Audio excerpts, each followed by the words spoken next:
Hi there, today I'm going to be showing you how to fit a Mark III turbo blanket to both your externally gated and internally gated turbos. So it's a really simple process. All you need is the springs that are included, a pair of pliers or a spring puller tool, and maybe a pair of gloves if your hands are sensitive. Okay, so I'm going to show you on the externally gated turbo first. So let me move this one out of the way. So you'll notice there you've got two anchor points on each side, and the springs essentially fasten between the two just to provide tension on the turbos. I'd always recommend fitting the hardest to reach spring first. So analyse your turbo, understand if the top is the hardest to reach or the bottom is the hardest to reach, and always fit that spring first. In this case, it's going to be the ones furthest around, and it's just going to be that one there. So that's going to fit all the way around. That'll become a lot easier to understand a little bit later. Some people do put a cable tie or something like that on each end, just to be able to reach around in your engine bay and pull that through. That's entirely up to you. So I've got one on there, and I've got the second one just there.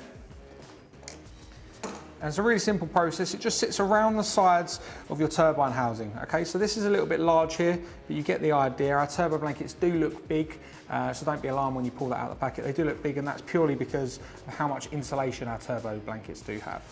Okay, so I'm just gonna flip that around just so you get a better understanding. So what you want that to fit on your turbine housing just here, and try to avoid as much of the core as possible.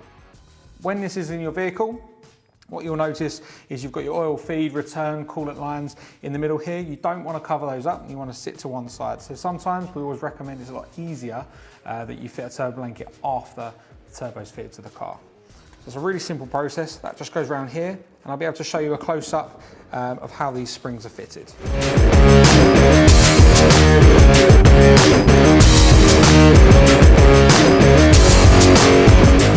Okay, so once you've got to this point and you've fitted your springs, you've pulled them round from the back, just try to manipulate the blanket in place just so it's sitting nice, because at first they don't necessarily sit perfectly. Just manipulate that round. The tension of the springs will allow you to move that around a little bit.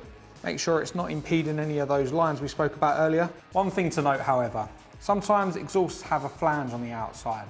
People like to tuck their blanket on the inside of that. We always recommend, if possible, to use the blanket to wrap around the outside of the flange. This is because the flange itself can get hot and actually burn the outside of the blanket, which is not intended for. So that's pretty much it. Nice and simple, really easy thing to do, and it really helps to reduce your engine bay temperatures. So that's on an externally gated turbo. We're now going to show you a very similar process on internally gated turbo. Okay, so now to show you on our internally gated turbo. You can see it's internally gated because you've got the actuator arm controlling the internal wastegate just there. With all of this, it does come with a larger exhaust exit, and it's going to require a blanket with a nice cutout just around this section.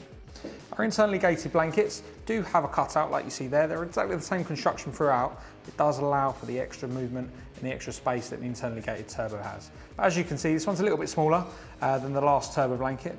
As you can see, it is the same shape, the same construction, the same thickness throughout. You've got 4 anchor points, 2 on the top there and 2 at the bottom. And as always, we're going to start with the hardest to reach anchor points first.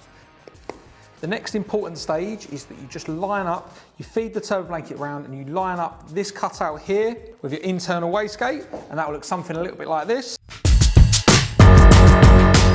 Okay, so now we're at this stage here. It's very important that the turbo blanket sits underneath the actuator arm. Some people do go on top, but we always recommend that it goes underneath. Sometimes people worry that touching the actuator arm against the turbo blanket is going to impede the operation of the turbo. This isn't the case because the spring pressure in your actuator isn't going to be lessened by the turbo blanket itself.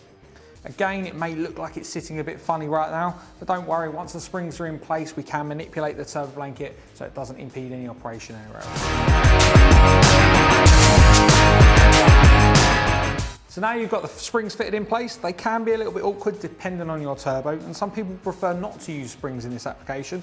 They prefer to use a mechanic lock wire.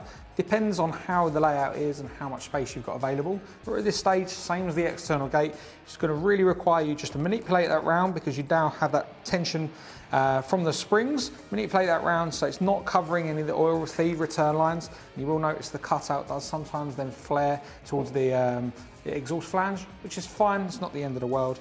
It's all about heat protection where you need it most, which is on your turbine core. And once that's done, you should be set with the same amount of heat protection both on the titanium version and the carbon fibre version. So that's it, that's how to fit one of our Mark III turbo blankets on your external or internally gated turbos. If you're still struggling, drop us over some pictures and we'll be happy to help.